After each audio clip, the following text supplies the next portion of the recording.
Hello, good day, and welcome to another episode of Faith Talk. I am your host, Matt.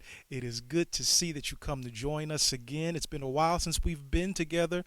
Try to think of this as season two of Faith Talk, and we have such a special guest with us here today. So I want you to share this episode with anyone you know. We have here Brother Mark Jackson, who is the chairman of the board at Horizons Unlimited Christian Academy, a premier of school, VPK school here in the community of Sarasota, Florida. And it's good to have you here today. How you doing? I'm doing fine. Good to be here. So he's going to talk to us today about Horizon and the importance of early childhood education and development. So let's start there. When did you come aboard of Horizon, and when did it birth? When did it start? Well, what if I'll start when it birthed, okay? As you know, Horizons is the brainchild of Reverend Patrick Anthony Miller, the pastor here at Bethlehem Church. Hmm. He looked around, as I'm sure other people did, and saw that our children, particularly the children in this community, needed a better head start, and they weren't that well equipped.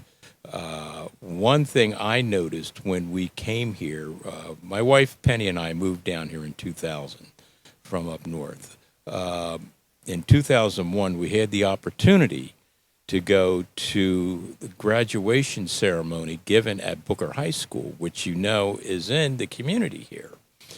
While I was at that graduation, I was astonished because I could count no more than about 5 black males that were graduating. And I could count on 2 hands the number of black females that were in that graduating class. And I was wondering, how could that be? And especially when the school is in the black community. Hmm. And it was rather discerning to me. What Reverend Miller saw was a need to give children a head start. One of the things that I'm not sure a lot of people are aware of, or they're not really cognizant of it, is that a child learns 90% of what they're going to learn in the first 5 years of their life. They learn how to crawl, how to roll over, how to walk, how to speak, how to reason. Okay, they are important in their life going forward. Okay, and as I like to comically say, they learn how to manipulate their parents also when they're very little. They know who the person is that feeds them and changes them. Yeah.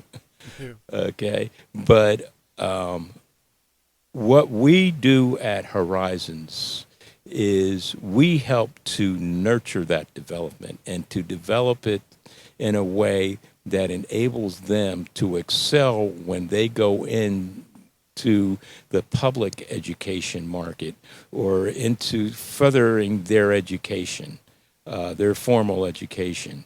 We prepare them for that so that they're able to compete with their peers on an equal level.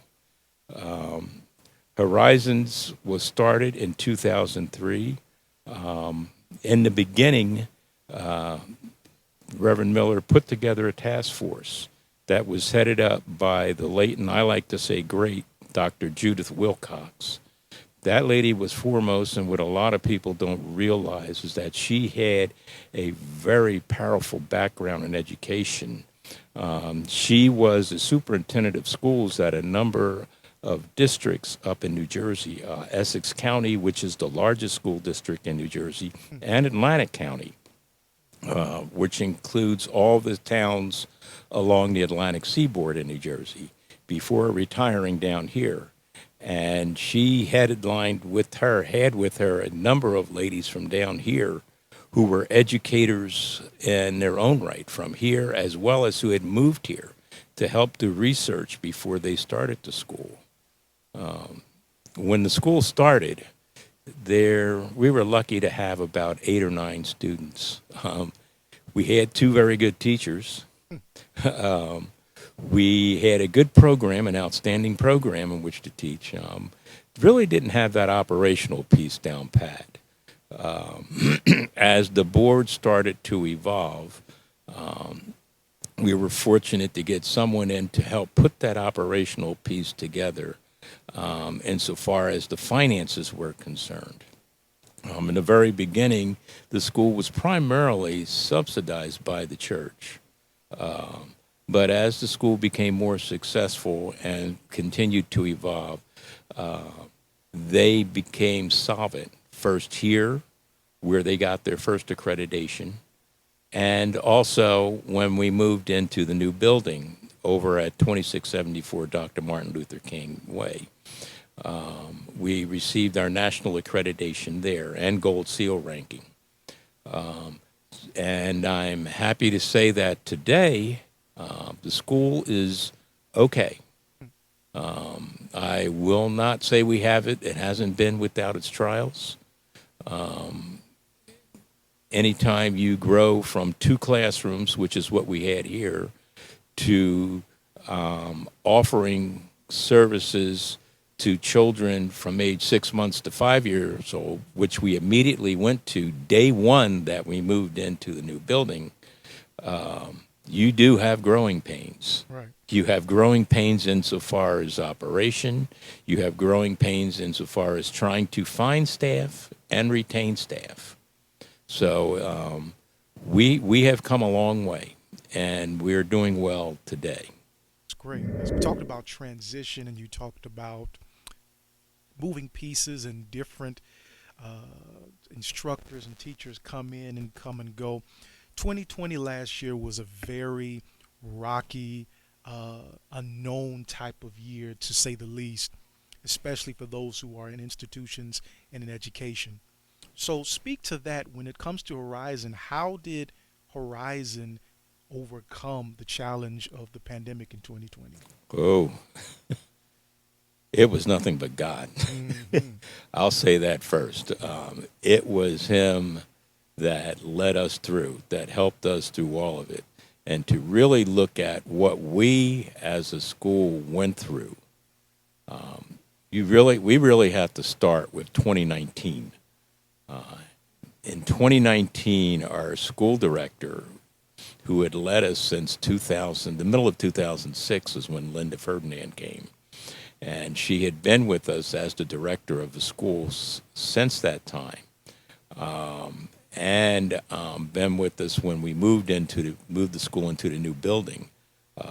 2019, she came to us and said she would be retiring at the end of the year. Mm. And we had to go on a search for someone new. Right.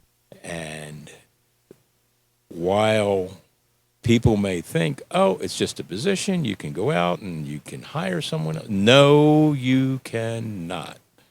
Because the director is the face of the community, out into the community for the school. Okay?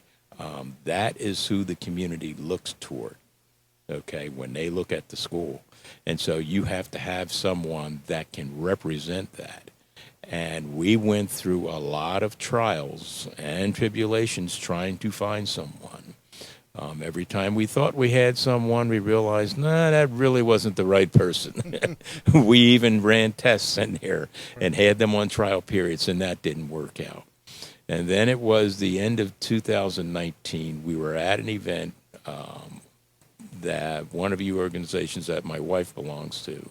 And there was this lady there, and I said, well, what about, and my wife told me, don't you even ask her. Because she had heard that she wasn't well and she didn't want to do this and she was done and that was it and never going to do anything. And I said, well, just introduce her to me. And she knew something was up. I knew she did. And she said, don't you dare ask. And before she could get the full word of ask out, I asked her. And lo and behold, she said yes. And Mrs. Elma Browning McKay was a godsend. When they say that God knows how to put the right people in the right place at the right time, He does. Yes. Because all of a sudden we had someone with loads of experience at our school. She started in January, and she was under the eye of Linda and learning from Linda how the school operated until Linda retired at the beginning of March. And 2 weeks after Linda's retirement, one of the teachers went to her doctor. She reported back to us that her doctor said he thinks she had COVID, but he couldn't test it because there was no testing equipment. So we had to shut everything down. We closed up the school for 2 weeks, and after the 2 weeks were up, the nation shut everything down. We were worrying about how do we keep not only our students, which could not come to school, okay, but how do we keep the teachers? Where do we get the payroll from for these teachers? How do we keep everything working operationally? And Miss Browning McKay made it a lot easier for us because she knew all the contacts in the Early Learning Coalition, which regulates all preschools in the county, okay?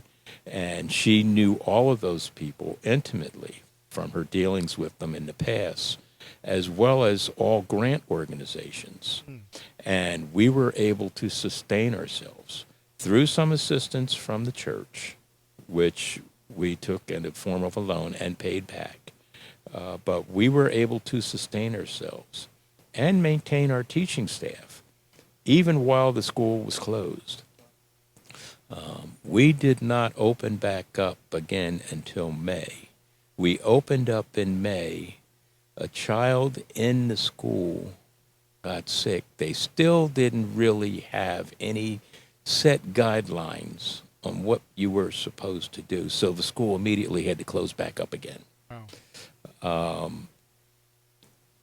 And we really didn't open back up, I think it was until July. And as I said, we've had transition.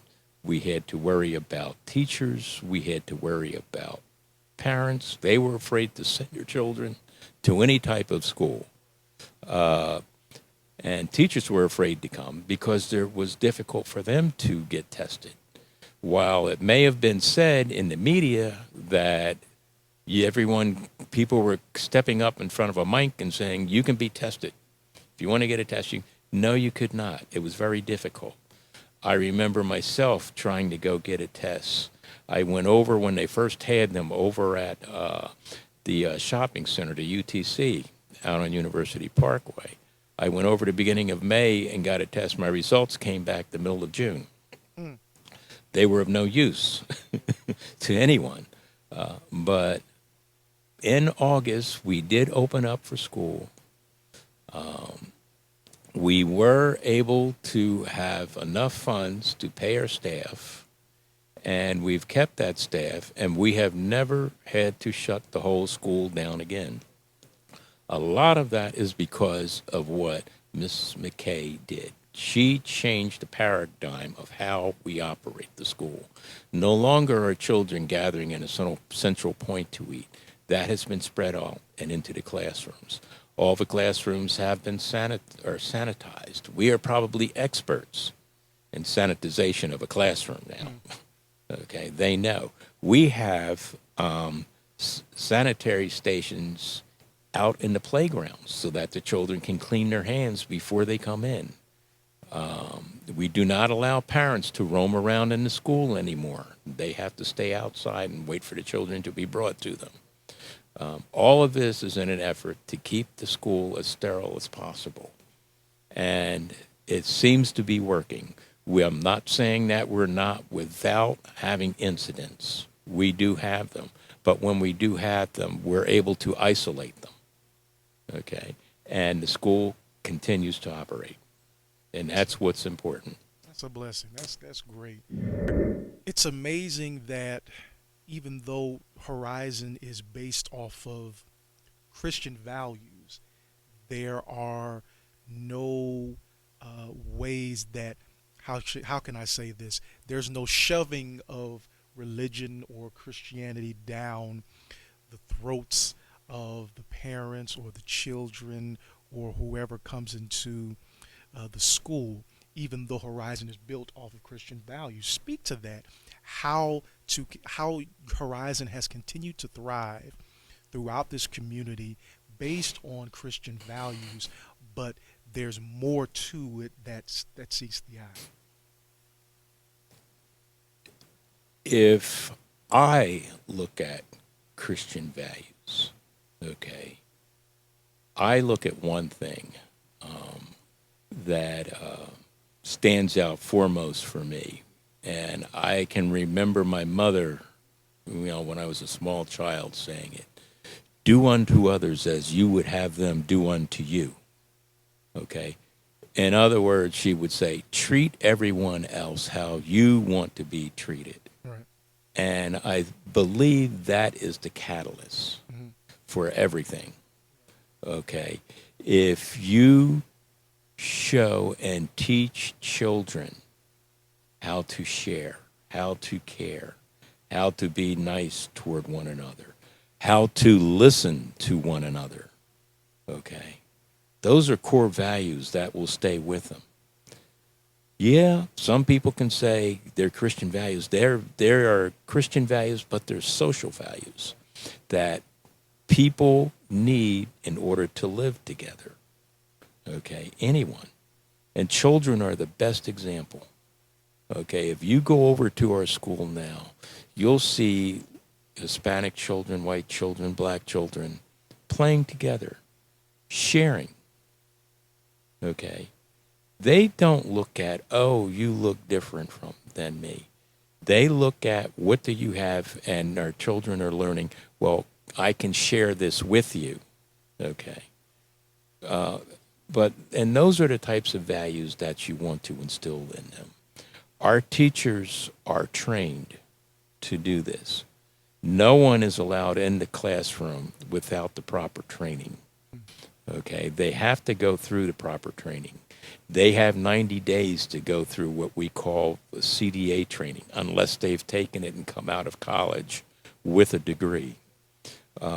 Once they get that training, we then put them in a classroom, and they have a complete curriculum. The curriculum, by the way, that we use is one that is standard throughout the school. It's taught at every level. And in order to get to the next level, children must master the one that they're in. And it's up to the teachers to make sure that they master that. Okay, we do not promote children for the sake of promoting them. We make sure that children are really deserving and should be, and are at a point where they should be promoted. There are some children that we find that we have to move on because they're excelling way ahead of their class, their peers. So it's time for them to move into the other classroom, and we will do that for them. Okay. One of the things that I recall as an example of how people have been receptive to this, about 3-4 years ago, the Community Foundation of Sarasota County came to our school and wanted to partner with us in a program that they wanted to roll out. It was called the 2Gen program. And in that program, the goal of it was to get children at grade level reading by the time they were in the third grade. And they believed that the way to do it was to start when they were very young. And so they wanted to start in our school system, in our school, and we would be the trial. In that program, we would take not only the child, but also the parent. And we would all provide the tools that the children needed. If there was any special training that teachers needed, they would provide that as well and cover the cost of that. They would also look at the parent and say that the parent was not earning enough, and it was primarily because of the training that the parent didn't have, or the lack of training, and provide additional training so that the parent would be able to earn enough working one job as opposed to 2 or 3, and be able to spend time with the child. The program was supposed to last for 3 years. At the end, of the first year, the graduating class that went to the public school system took their school readiness exam. That is a test that the public school system gives to kindergartners after they've been in school about 4 weeks. Our students that went to kindergarten all scored a perfect score. Hmm. We were one of two school preschools to have that happen. The other one was the school over at New College. That is for college professors' children's. Mm-hmm. Okay. And we walked around with our chests poked out for about a minute, and then we got down and said, thank God. But the foundation, the community foundation, was astonished and couldn't believe it. They continued on with helping the parents. A number of parents became RNs as opposed to being LPNs. For those of you who don't know, those are medical terms. They're fields that they can have. A couple of them became physician assistants with the support. Some opened up their own businesses. It was just amazing. But they were able to spend time now with their children, which meant their children could excel. And the paperwork that we were giving the children to take home, their parents now had the time to practice with them. And so it was a win-win situation all around. Okay, and the school in so doing, the school was able to upgrade some of its equipment. Speaking of which, one of the things that we have, our curriculum is focused on STEM, science, technology, engineering, and math. And we also include an A in there for art because children need to be well-rounded. I know when I went to school, eons ago, we did have art. Okay, and art appreciation. As a matter of fact, humanities was one of the requirements when I was in college. Mm-hmm. You could not graduate from college back then without humanities. So it's something that children do need to be well-rounded. That's great. So one last thing. Speak to audience, those parents who are either just had children, those who are looking for a preschool, looking for daycare, because it's not easy to come by a daycare or a preschool, rather, that is a well-rounded institution that develops children. And it's hard. It's not easy. It's a lot of them, but it's hard to come by one that's quality. So speak to those parents out there who are looking and searching for an Mm-hmm. institution that will not just watch after their child, but develop their child. Mm-hmm. It's very important that your children get a head start on life. And in today's environment, particularly in today's work environment, and I can see it in the future, it's only going to get even that much more difficult for people to be successful in a work environment. They need a good educational background. At Horizons, we help to prepare children so that they can hit the ground running when they begin their formal education, which normally starts in kindergarten. Okay. If you are looking for a school that will nurture your child and make sure that your child gets the training and nurturing that they need in order to develop and become good, productive citizens, as well as great students when they move on in their formal education, Horizons is the place that you want them to be. All of our teachers are trained, well trained, and are prepared to take care of your children. We start with children that begin as early as 6 months of age, and we go up to 5 years of age. And when your children leave, they will be ready to hit the ground running when they enter kindergarten. And I look forward to seeing some of you over there at the school. Oh, thank you, Brother Mark Jackson here. He is the chairman of the board at Horizons Unlimited Christian Academy. We thank him for his time.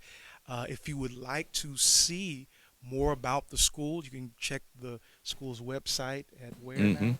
It's Horizons Unlimited Christian Academy.com. One of the things that I would like to add is that Horizons is a 501c nonprofit. Donations made to our school are tax deductible. If you go to our website, you will see a donate button. Okay, and we accept all donations. Okay, thank you. Please check out the website. And if you are looking for a place for your child, send them to Horizon. You will not regret it. And we thank you for joining us today at our first episode of the new season of Faith Talk. Join us again next week for a new episode, and we hope that you continue to join us throughout this year. God bless. Good day, family.